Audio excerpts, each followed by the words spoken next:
everybody, and welcome to Primetime Modelling. Hello.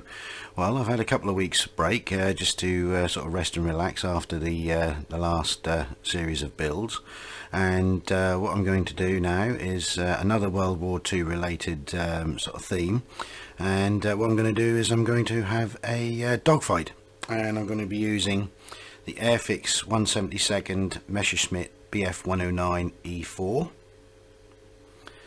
and also the Airfix 1/72 Supermarine Spitfire Mark 1A. Now hopefully what I'm going to do is I'm going to be having these obviously in a dogfight sort of scenario, and hopefully make them look realistic so that looks like they're actually in combat together. So what we'll do is we'll start building the actual models. I won't actually do an in-depth because as you can probably imagine that there's probably hundreds of these videos of these actual models being made on the YouTube, but what I will do is I will show you how I go through, and then once we get to almost to the stage of the actual diorama build, we'll get into more depth on that. Okay, we'll carry on.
Okay, right, well, the Spitfire is going along okay. As you could probably see that there was a few areas where I had to putty, so I've had to sort of wait for that to dry and sand down as such.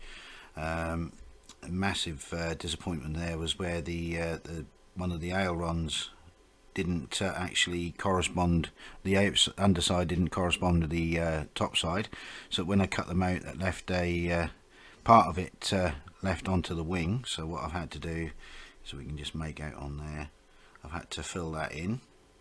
Okay, so we're carrying on with that, just letting the filler dry a little bit more and just do a little bit more sanding on that.